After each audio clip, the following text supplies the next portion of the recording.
there any love to be found in this old cold town?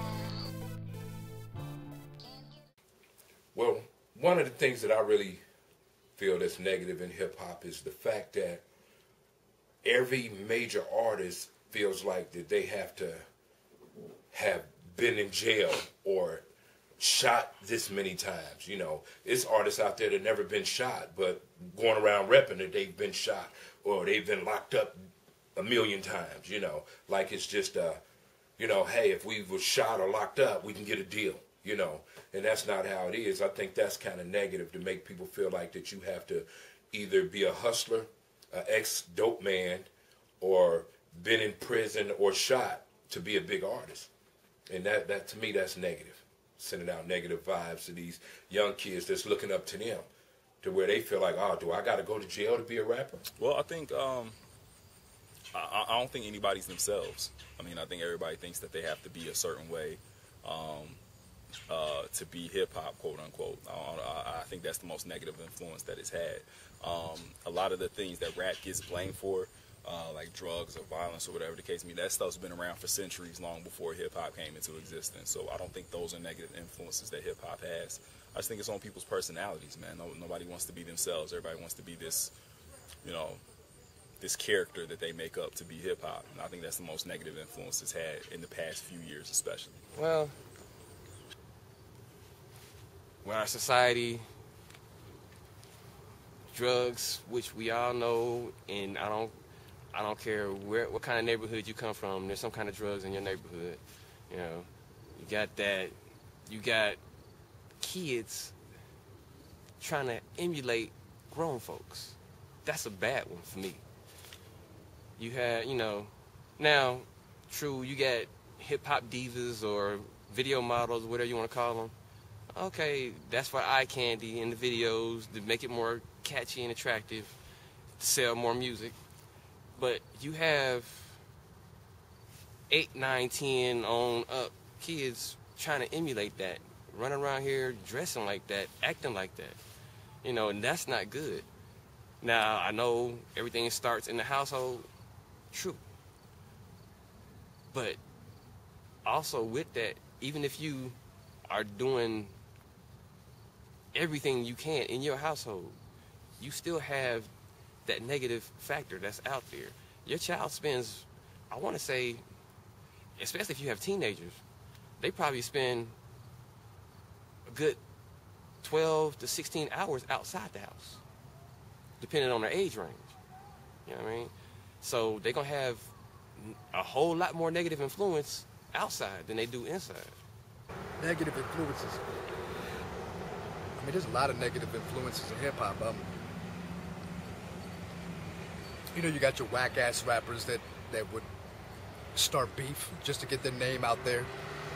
I mean, it's just, it is negative in everything. No matter what you do, there's always negative in it. I mean, you got your haters, you got your, like I said, people will start beef for, you know, just to get their name out there if they're not good enough, if they're not, you know, lyrically inclined enough to, you know, get people to hear them from the lyrics. But as far as, like I said, the only negative thing I can really say other than that is just, you know, like I said, I mean, I feel hip-hop is not really hip-hop like it used to be.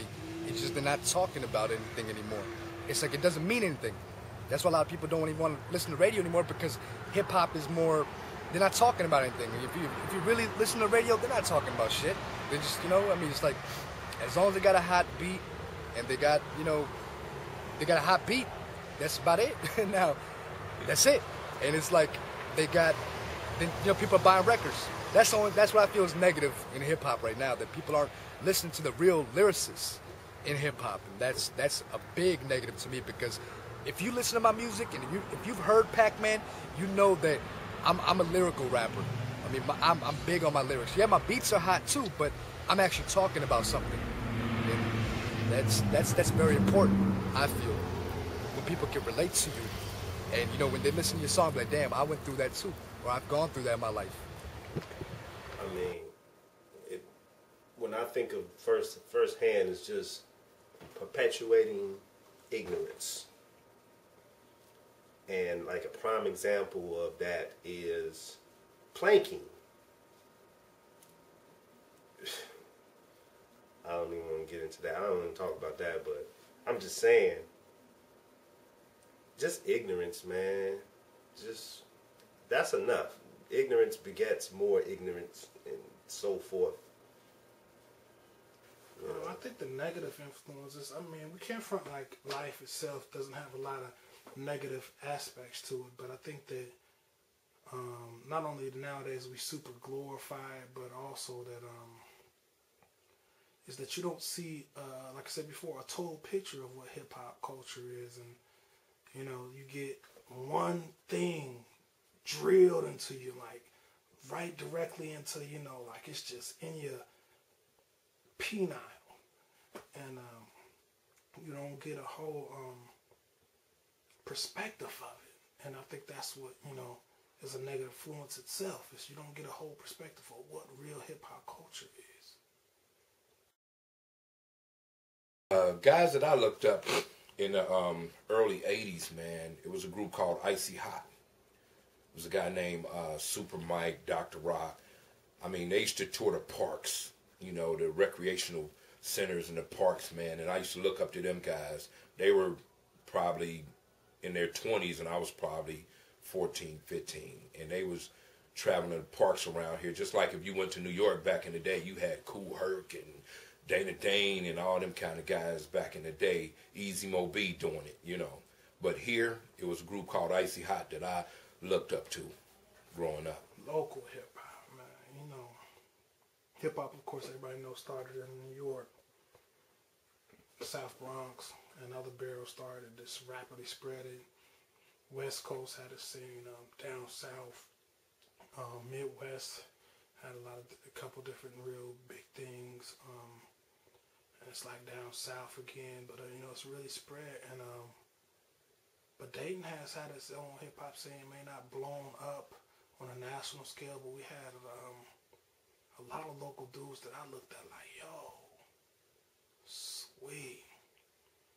I mean, Toon, my man Eclipse Period, Force, Tyreek. I mean, Toon, they really had a nice collective for one time. And I know in the city, Dayton is one of those hater cities that people for no reason, they really just hate other people for no reason, no good reason at all. And I know when I first, you know, got hip to them, and that we used to people really just hating them, but I think we surprised them because we saw them at this thing, this little freestyle show on DATV, Under Access with Basim Blunt. You know, and you know, they kind of, you know, I seen them, you know, really checking us out because we was already there and we was already rhyming and stuff, and they kind of, you know, scoped us, and people like, you know, like, let me see what these cats is about, you know, let's show how we rock, and I think in a lot of situations they went places, and after they rocked, people like, oh, you know, these, you know, ain't nothing, you know, these you know, they blah blah blah, smackety smackety, but you know, after they rocked, we was like, yo, y'all dope, and I think that kind of threw them off, you know, and those was one group back in the day. But even before that, Toon meeting up with them, which that's a good story that people should know. When I was like in 7th, 8th grade, I met East Pacific, but back then he was Doc Ease. Me and my group, I had a group back there. My man MC McGee and ADT. We had a group called JAM. You know, Jason, Andre, and Marcus, and got to meet Doc Ease and East Town Posse. You know, we almost had a show with them. We even went and auditioned for them, and we looked at them dudes like, yo, these dudes are stars, you know what I'm saying? So that influenced us a lot. You know, we was already rapping, but it was somebody on the local aspect that was rocking it too and doing some things. He had a joint called Sarah Connor about, you know, the Terminator movie. That was real dope. And, you know, the dude, you know, it's DJ Chaos right now, but I know him. I don't know what his name that he went by back then, but he was in a group called Just Us, and I saw them at this club, the Zoo, and they really inspired me when I see it now.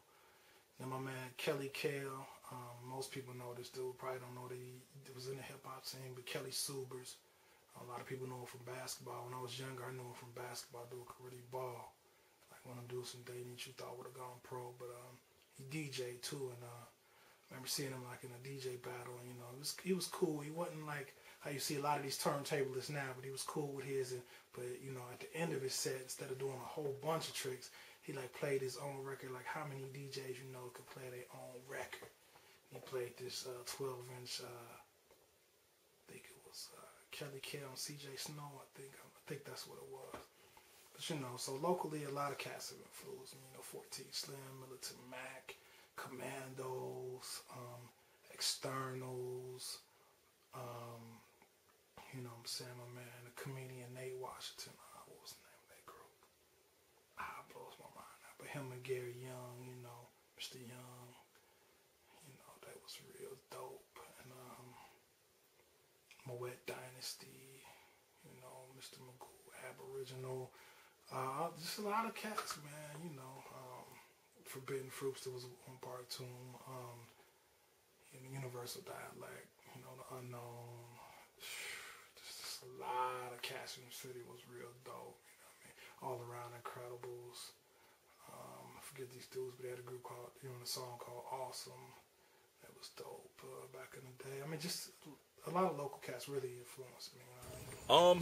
The local artists I check out for really are all kind of avenues. I often try to check out this guy named Adrian, but he's an R&B singer. Often try to check out you know, like Kim Waters and the D-Funk Band and those things that make different music. From a hip hop standpoint, I mean, it's a couple people. It's a couple people that I've come across that I think are pretty good. There's a kid coming up. I've seen a couple of his videos. I don't know if he has an album or a mixtape or whatever, but this kid, Young Dash, is okay. I've liked what I've heard from him. On a grand scale, really, to me, it's not many that I look at locally. But he would be one of the ones that I think are pretty good and can get us out of here, hopefully. Man, I say this, starting early, I remember we had a group, Top Choice Posse. First we was the Top Choice, I guess it was just Top Choice because we was a B-boy crew. Well, we thought we was, you know, we did the best we could, but we weren't all that good. And, you know, then we had the Top Choice Posse, which included a lot of other cats. That's when I met Mr. Picket Fence, you know, which is pretty much first early influences was you, Smooth, and then Mark. I can't even remember what Mark called himself, but when Eric and then Mark did that song, and then y'all started coming around, and then my first influence and really started getting me to want to do stuff when I got back from the Navy was seeing Bahi and them, you know, the Commandos. At the time it was Bahi Shabazz, Evolve, and what's OED's name? What OED call itself? Verbal Sniper. You know, and then they had OGC backing them up. I loved it. Live instrumentation, plus you got some MCs up there and just actually rocking the crowd. I loved it, you know. Oh my goodness. Oh my goodness. Okay, I gotta start with Commandos, Bahi Shabazz and Israel. That's the Commandos that I was first exposed to. I didn't get the privilege of seeing Bahi and his brother Oz. You know, I heard like there's some legendary stuff behind that, but I saw Bahi and Israel. That was one of the main things that made me want to be an MC. And then you got them, you got what was the other main group in the city at that time with Forbidden Fruit and all them, Tomb, you know what I'm saying, all them, you know, it was like a healthy competition amongst all of us, you know,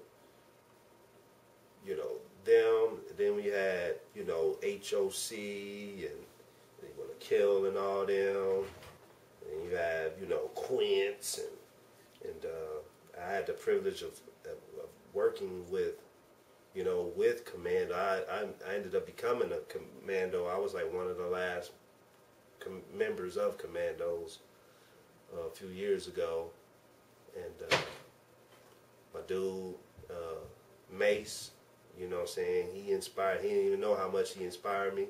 You know, I still work with Mace locally. I mean, then not really locally, but they were here a lot. You got the Lumberjacks, you got Bavu Blakes, Blueprint, you know what I'm saying, Illogic, all them, you know, that whole thing. You know, offhand, that's what I think about. You know, Greenhouse Effect, Weightless. Well, one right here, I got on his shirt, Coach Chronic. That's one of the first people here locally in Ohio, because I was born and raised in Virginia, and I've been in Ohio for about 3 years now. And that's one of the first, matter of fact, not one of the, that is the first person that actually reached out and wanted to, you know, that agreed to collab with me, which meant a lot to me, because Coach Chronic has been in the game for like 12, 13 years, I believe, in Ohio alone. And just, I mean, you know, just the fact that he fucked with me, you know what I mean, and did a collab with me, and he recognized that, you know, I'm not playing, and you know, obviously I had to be on point, I had to be on top of my shit for Coach Chronic to even put his name, you know, on my collab. But I really appreciate the fact that he did, and I think he was surprised when he did get in the booth with me and see me lay my verse down, and I appreciate that. That's why, one thing about me, I'm a very loyal person, man. You do me right, I'm gonna do you right. That's why Coach Chronic, he was the first person to do a collab with me. Now I'm getting emails and I'm getting hit up on Facebook every day for people to want to collab with me. When I first came out, nobody wanted to fuck with me. Coach Chronic was the first person to give me a chance and wanted to collab with me.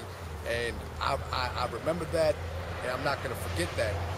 That's why, I mean, I'm loyal. Right now, I mean, like months later, I'm still rocking his shirt. You know, that's the type of person I am. You know, you're good to me, I'm gonna be good to you, and I'm gonna support you if you support me. So Coach is yeah, he's one of the first people that I've done collab. I did a collab with. I've done more collabs now, but he was the first person locally that I've done a collab with.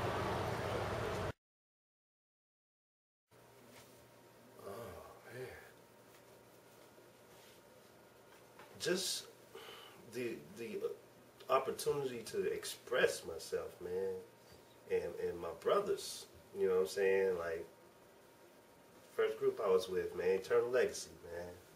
Like, that is some of the most impressionable influence on my life.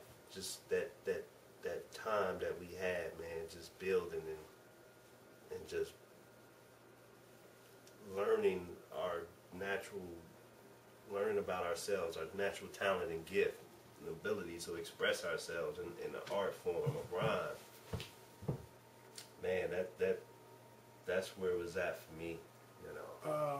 Like I said, I always liked hip hop from even, you know, late 70s to the 80s. I used to be a breaker, you know, when I lived out in Huber Heights. There's a dude, I think his name was Durrell. His name was Durrell, but I don't remember his last name, but it was cool, Durrell. We used to break there and stuff. So I used to always love hip hop, the breaking movies. Beat Street was the greatest. And then when I moved out to the land, you know, as an adolescent, moved out to Northland and said listening to that station with MC McGee and stuff.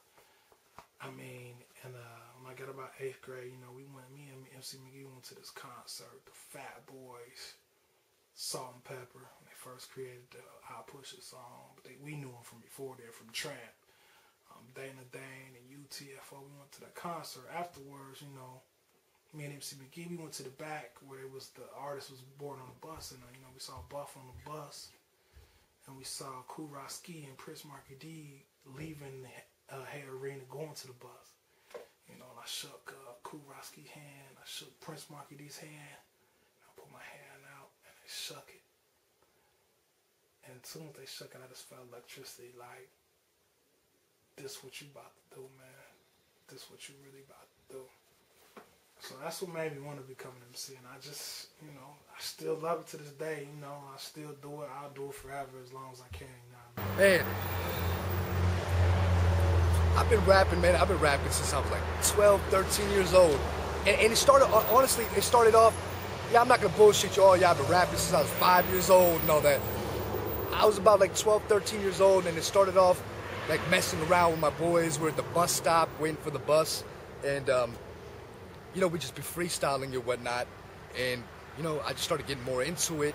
Then I go to my buddy's house. We go to his basement, and I made my first recording at an in-home studio. And it's just like, you know, when people listen to it, they're like, man, that shit's hot. That shit's good, man. You should pursue it. So then it just stuck with me. And as a kid, I know my family always told me, man, shut up sometime. You talk too much. You need to be a lawyer or something that has to do with talking, because you talk a lot. So I guess that kind of helped me as far as being an artist, because, I mean, I've talked a lot my whole life, and then I just, you know, made it more, I guess, you know, made it more organized and made it into songs and freestyles and lyrics, and it's just something I love doing, man. Like I said, it's very difficult for me to express myself to people in person. I don't complain, I don't whine, and I don't really talk to people about my problems. And I feel like with music, I'm in my own zone. I put my headphones on, I go in the booth, and it's like I can just let loose and let all my problems out. It's like a big weight off my shoulders and off my chest when I get in the booth, and I can just, you know, let all my problems out that way. And that's how I knew I wanted to be an artist, because it just personally helped me get a lot of stress out and get a lot of weight off my chest and shoulders from the you know, way I had to grow up, you know, the way I had to grow up and the way I did grow up. And that's how when I knew that I wanted to be a hip hop artist.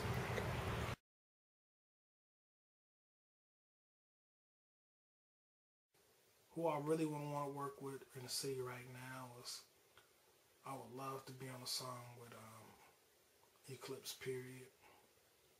Definitely a super legend, and probably one of the top MCs out of DYT. Would love to get a joint with him. I would love to do a joint with Man. Has always been one of my favorite MCs in the city. Used to be with the Commandos and went on and did solo stuff. The Man album with the Man kind of drum like Black Spider-Man. Fantastic album. Rhyming. Would love to do a joint with him. I would like to work with Mike Eve. I think he's real dope. I would like to work with K-Cat. As far as production side, I would like to get some beats from Dremel Tucker. I got beats on deck with somebody that I can't wait to do. Beezus Christ, or Beezus Christo, as you might know him by. Can't wait to rock them joints. But you know, that's my crew, so I'm gonna rock with them. But besides crew, let me see who else. K Carter, Cardiac, I'd like to do joint with him. Dag Nabbit, I would love to do a joint with him. You know what I'm saying? It's a lot of dudes. Pac-Man. I mean, it's just a lot of dudes that I would like to do joints with. I would like to get on a joint with Coach Chronic. So I like to see that, because it'll be kind of two totally different styles. I like to do that. You know what I'm saying? A lot of cats. Honestly, man, I'd work with, there's nobody in particular that I want to work with now. I'd work with anybody that's serious about their music. One thing about me is, like, you know, I work 7 days a week, man. I love music. This is something I love to do. I live to do it, and I'm very serious about it. As you can see, I work at Shoe Trend. I'm on break right now. I work at the shoe store, and I work 10 hours a day. And I find time to drop songs and come on break like right now and write songs, listen to my music in my car, and I'm very serious about it. And I do heavy promoting on Facebook. And anybody that's as serious as I am in music, I'd be more than happy to collab with you. But this, you know, that's my thing. I'll collab, anybody that's serious about music, I'll collab with you. There's nobody really in particular that I want to collab with, but as long as you love music as much as I love music and you're serious about it, it's not like a fucking part-time hobby for you, you know, then I'd be more than happy to collab with you. I have not worked with not so many people that that I wanted to work with that I haven't worked with. Pretty much everybody I haven't worked with, I don't really want to. There is a band. I just went to one of their recording sessions this past Monday, and I'm looking forward to doing that some work with them. That's Hazy and the Rugged Child. They used to be the band behind Federal. It's nice, you know. They got this dude play keyboard. That's Brian Hazy. And then they got this dude named Saeed. He's a drummer. Very disrespectful on the drums. They nasty. They got a nasty sound. So it's in the works. That's who I want to work with. Want that live sound. I miss that live sound. You know, we used to have some live stuff with Commandos. You know, I mean, I love all forms of music and hip hop, but there's nothing like that live sound. You know.